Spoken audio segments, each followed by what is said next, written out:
Beatle and rock legend Paul McCartney is relaxing in Perth tonight before the start of his Australasian tour. Superstar he may be, but McCartney is an old-fashioned type of rocker who still takes time out to sign autographs for his devoted fans. Yeah, real quick one, sweetheart. Really quick one, all right. Just so. Work. Thank you very much. Will you be reading people? I wouldn't believe anything you read in that book, actually, darling. The tour officially starts on Friday with a concert at Perth's Subiaco Oval. With the former Beatle, 23 truckloads of equipment and an entourage of 200. And that's 7 Nightly News for this Tuesday, the 2nd of March. I'm Roger Clemson. Good night.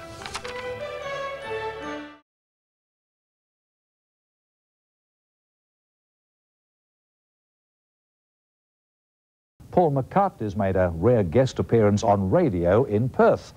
McCartney dropped in for a rambling chat with longtime mate, occasional DJ and former Boomtown rat, Bob Geldof. On the agenda, Ray Charles, the environment, and writing with John Lennon. John was great. He was a great genius, you know, and I was very lucky to write with him. I think he was lucky to write with me, too, he said modestly.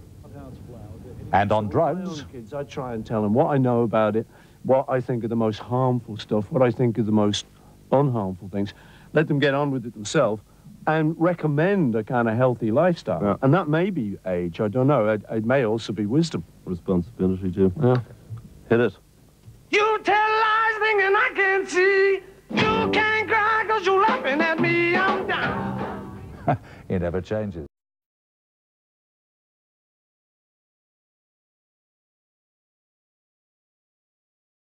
Paul McCartney's first Australian news conference in 18 years. His long-awaited tour kicks off tomorrow night. With less than a day to go before the premiere concert of Paul McCartney's world tour, his massive road crew was busy putting the finishing touches to the massive stage. Spectacular lighting effects, huge video screens, hydraulic platforms, all combined to make his first Australian concert for 18 years a big event. As the sun set over Subiaco Oval, the rock legend faced the media, calling on Australians to support the Green parties and the environment. So what we do is try and, you know, encourage people like Greenpeace, Friends of the Earth, and there's an American animal group called PETA, who we encourage. Just because I think it's the way of the future, you know. I think if we don't do stuff like that and don't address those issues, we're finished anyway. McCartney also spoke about drugs. I think if anyone is caught with something like marijuana, which I don't see as the hard end of it, from my particular experience, I think maybe what the authorities might do is to decriminalize it rather than legalize it. I'm not sure legalizing it is a good thing.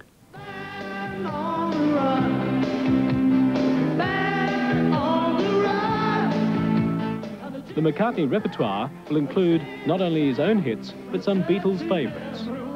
We're now doing a lot more Beatle numbers than we did, because then it was around about the breakup of the Beatles times, and it was kind of a little bit awkward. It was like after a divorce. Nobody wanted to do the ex-wife's tunes.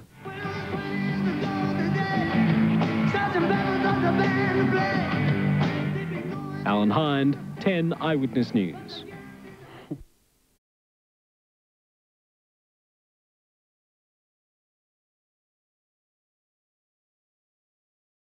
Paul McCartney's first concert in Perth in 2 decades has launched what promises to be a spectacular world tour.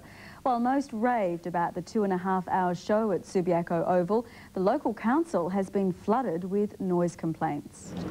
Some had camped outside Subiaco Oval for days, but by early evening, around 30,000 Paul McCartney fans began arriving, and this is what they came for. If this ever-changing world in which we live in makes you give in a cry, say live and let die.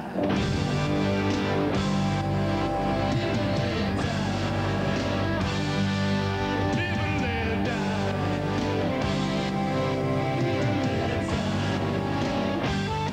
In 2.5 hours on stage without a break, the ageing former Beatle showed that he still has what it takes.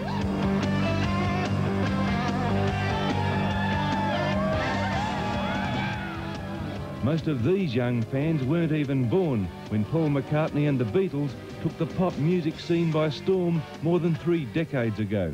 Okay, we got a lot of friends in the audience tonight. That's you, not you, you.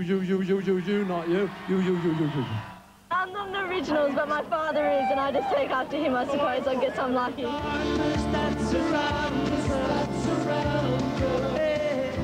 Backed by his wife, Linda, Paul McCartney's magic was also enjoyed by scores of music lovers who couldn't afford the $50 tickets.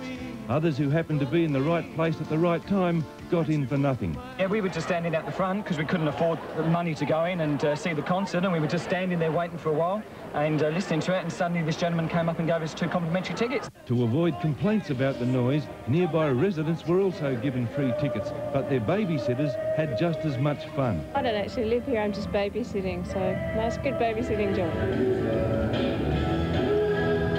Acting on a flood of complaints, Subiaco council inspectors measured the McCartney sound. We're getting readings of between 70 to 73. To that we would add a penalty of about 10 to 15 because of the characteristics of the noise.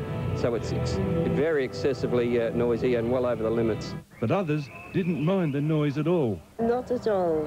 It's really nice. We know it's only one night. So live and let die. For most concert goers, McCartney's magic was an experience they'll never forget. He's excellent, the best ever. He hasn't changed, it's just superb. Wonderful, wonderful, wonderful. Hey Jude was the best song ever. We arranged it. It was fantastic. But all good things must come to an end. As soon as the concert ended, workmen moved in, stacking more than 15,000 chairs, dismantling the 200-ton stage and cleaning up the mess. Paul McCartney's magical music tour is now headed for Melbourne, Sydney and Adelaide. Rex Hoare, National 9 News.